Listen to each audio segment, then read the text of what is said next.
Me, I was beaten. I used to have this teacher called Chabeti. That lady used to pinch me. You know, she used to teach mathematics, and I was not so strong at maths. And this lady used to beat me.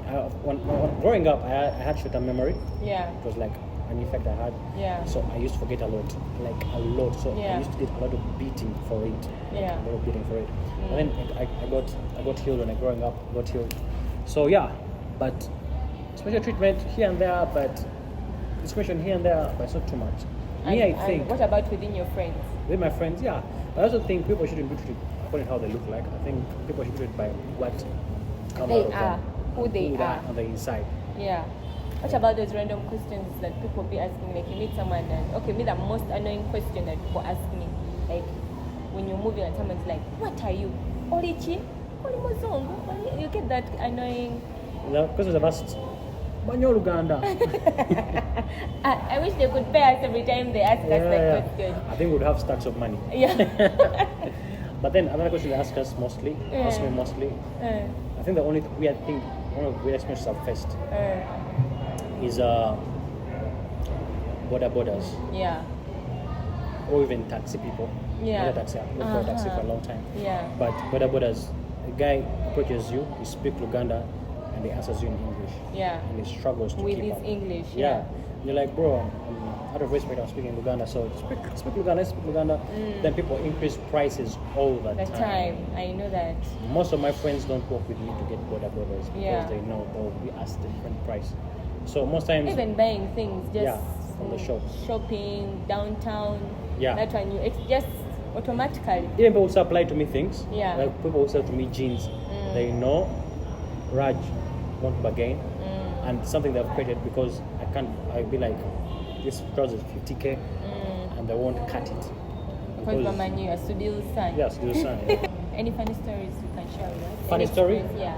People getting shocked that you can speak Uganda, that people talk behind your back. Yeah. One day I was joining school. Yeah. I was joining campus.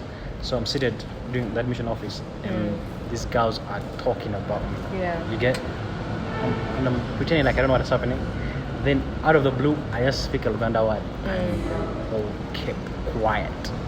So most times what I do is, if I know I'm going to be in a place for a long time, I'm probably going to meet these guys, I speak Uganda first to avoid such. To avoid that awkward. Yeah. I know. Like when someone says something and then you speak Uganda and be like, they're like, I already talked about this guy. What about the accent part? The accent part, and people think I know.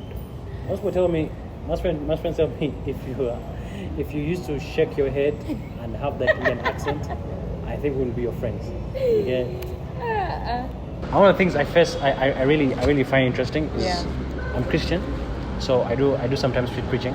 Yeah. It's when I start preaching in Uganda. Oh, yeah. When I start preaching in Uganda, like everyone looks at me like they can't That's what I stop was going to ask you about. Your street preaching. Yeah, like they can't stop staring. When I start speaking in Uganda, like everyone is amazed. They're like, yeah. Mzunga manyie. So also that then when you get on a border, have you spoken to a person in Uganda and they answer you in English? Yeah. And they're struggling to keep up with the English? Yeah. And then you're like, you're going to Uganda. Like, bro, you're Uganda. So now me, I think the funniest story that I remember when I was young, my mom, she was at home cooking. Then she sent me to go wash my hair. So when I went to the salon, when I reached, the lady washed my hair, but then she wiseced. She was like, only one, I'm telling you, you're so young, you can't have all this hair. She cut my hair. Raj, she cut my hair. My hair was like literally below my. She cut the hair up to here, and me, I thought maybe that's what washing hair is. I went back home. Did your mom beat people? She was arrested. I went back home, and she's like, "Where is your hair?" I'm like, "The woman said the hair is too long." She's like, "What?" They fought for like an hour. They arrested my mom. She spent the night in jail.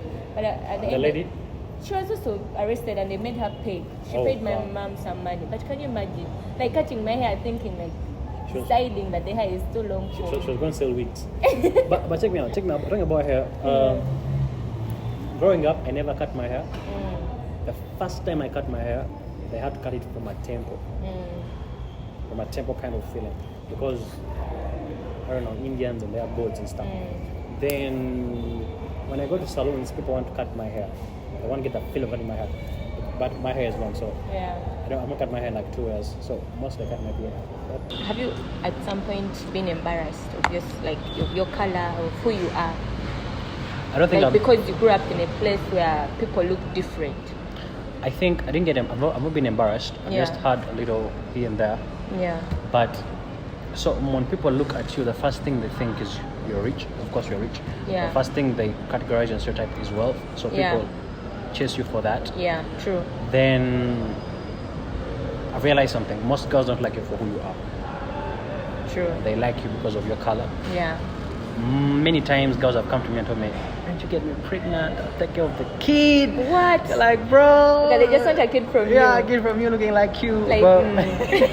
has that made your dating life difficult? Well, yeah. One day my mom sat me down and told me, girls don't like you for who you are, they just like your skin color. But And I was like, yeah. So I settled. Yeah. So most times a girl comes in your life, they expect money, they expect. But I think girls, anyway, they expect that from everyone. You have to have money in life. Simple. Yeah, but money, yeah, we have money, but Yeah. love me for who I am, not what I can put on the table, what I can That's give. true. Yeah. Your dating life. Tell me, how has it been? Dating life, my dating life has been crazy. I have a dating life before Christ and a dating life after Christ. Mm-hmm. So, the life before Christ was very crazy. But one thing I've realized, about dating is that most of the girls never liked me for who I was. They just liked me for the skin color. Many times girls came to me and be like, you know what, Raj, can you just sleep with me? I'll probably get a kid from you. Like, why? You want So- to sticking it out her hair. So Yeah. most times they'll be like, "They're gonna mind him beating gaze." So stick it up. Yeah. So my mom and they sat me down. My mom and my foster father. Yeah. They sat me down and told me, the girls don't like you for who you are. They Yeah. like you for your skin color. That hit different. I know. That I know hit what different. that is because even me, my mom told me that all the time. Be careful. Abana Uganda, abalenzi bamuno, they just want to kuzala mbakuleke, like it's almost the same feeling by the, and it's hard to know if someone is really interested in you. There is that insecurity you have at the back of your mind. You're like, is this person loving me for me or by nature banyonyako? But I think that insecurity is everywhere. It doesn't even have to do with who you look like. Yet. Also, still now, my dating life is a little bit more protected. Yeah. So up to now, my foster father sits me down and tells me, before you date a girl, Yeah. come and tell me, you know, Yeah. so that I can, because older than me, he knows stuff, been a while longer, so that I know and tell you either this is wrong or right. We So- talked about like discrimination, but then there's also this discrimination we face from the Asian side. Like, Yeah. like fellow Bachocha, let me say those who went to like international schools, Ah. the cool what? Yeah. Class. Talk about discrimination from the people with original blood. Exactly. Yeah. I know how that feels. If an Indian approaches you, they're like, damn, you did. Like at the airport, Yeah, they're just like- staring, they're seeing you the Ugandan passport and they're like, you know that kind of. Yeah, just like Black Americans have racial discrimination with fellow Africans. Fellow Africans feel like that's we are Africans. Yeah. You are. Yeah. You get. Yeah, they feel like you are more of like on the other side. I know that half feeling. American, half, you know. Even when I was young, my mom, one of the reasons she stopped me from studying abroad, my aunt told her, your kid is going to face a lot of discrimination. They're going to ask her, is she black? Is she Asian? Is she both? What is she? Yeah. So that scared my mom, by the way. Yeah. And you know how parents are. I know our parents are. Yeah. But one of the things, my dad was overprotective over my sisters. Yeah. Like overprotective of my sisters, like over. Yeah. So I have a story, NJ story. One day, one day we're chilling. It was around Christmas time. Yeah. So we're up. We used to stay.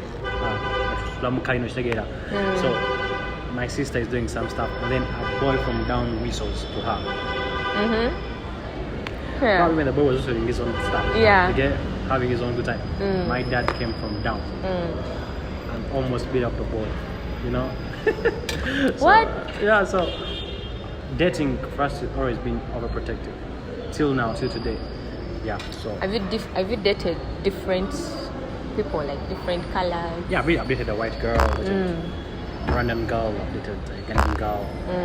But I think before you date someone, they should love you for who you are. Of course, men are made to provide. They're supposed to provide. Also, a brother shouldn't just go for a girl because they like the girl and can't be able to provide for them. I think they should love you for who you are, not what you can do. The same thing with God. We love God for what He does. We love God not what He does for us, or what His hand can provide, but because of His heart towards us. So, any words of encouragement you can give a young child growing up mixed? I think a young kid out there shouldn't find their identity in the few advantages or melts that they get from being the skin color. I think they should invest in themselves. Because this won't take you anywhere. True. It won't put food on the table to just create a class, but it won't put food on the table. It won't make you go anywhere. You get the world out here. People want to see you for what comes out of you. Exactly. Because you know that concept, that idea they have about us. We are lazy. We don't want to work. We are show-offs. You know, they judge you from the first impression they get.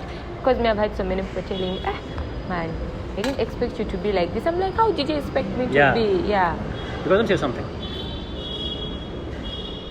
Skin color, you're not going to take you anywhere. Like for real. I know. Of course, people think you should be treated differently. But you shouldn't. How about the time when you're treated differently? You get. So me, I think just like I will tell you, that skin color hasn't put where I am. It's totally been the grace of God. I totally believe this is God at work. So I believe kids should invest in their talents, invest in God, invest some more time with God, and get to know God. But they should also grow a thick skin, because growing up looking different in a group of people that look different, like someone will tell you, but you don't look like a typical Ugandan. Because at the time I had gone for some charity project, and there was a white guy that was in charge of the project. So when we were working, he came to me, he's like, excuse me, can I ask you something? Please don't be offended. At the back of my mind, I just knew what was the next question. It was like, if you don't mind me asking, what are you? Who are you? You don't look like a typical Ugandan. So I think they should grow a thick skin. That's the best thing I can advise them. And they should push themselves, and they'll eventually find their place in society. But I'm proud. I'm a proud Ugandan. Very proud Ugandan. High five. I'm a proud Ugandan. Uganda's fed us. Uganda's fed me. Exactly. We drank its waters, ate its food. Employees, work, friends, everything. So even if I left the country, I'll still invest in my country. Exactly. Because most people ask me a question here. You're half Indian. You're half Ugandan. You're half Rwandan. You're born in Uganda. Who are you? So I think I'm not being raised by the Indian culture. I'm not being raised much with the Rwandan culture. I've been raised mostly in Uganda. Everything I know is Ugandan. I know Uganda. I know Lusoga. I know Toro. So teach me Lusoga, because. Well, just apply. So I think we should be proud of who we are and where we've been raised, and identify as that. Exactly. You get, because I've been raised by a Ugandan man. I have Christmas with a Ugandan man. He's been there for me more than my Asian family. So I think God put us in certain places for a reason. So Okay. Right. Thank you for coming and having this chat with me, and hopefully we shall do more. Probably shall shoot in Thailand or something. Okay. Cheers, girl.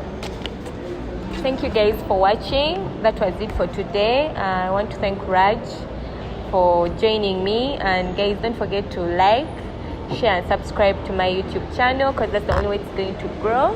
And we're almost at 400 subscribers, and see you next time.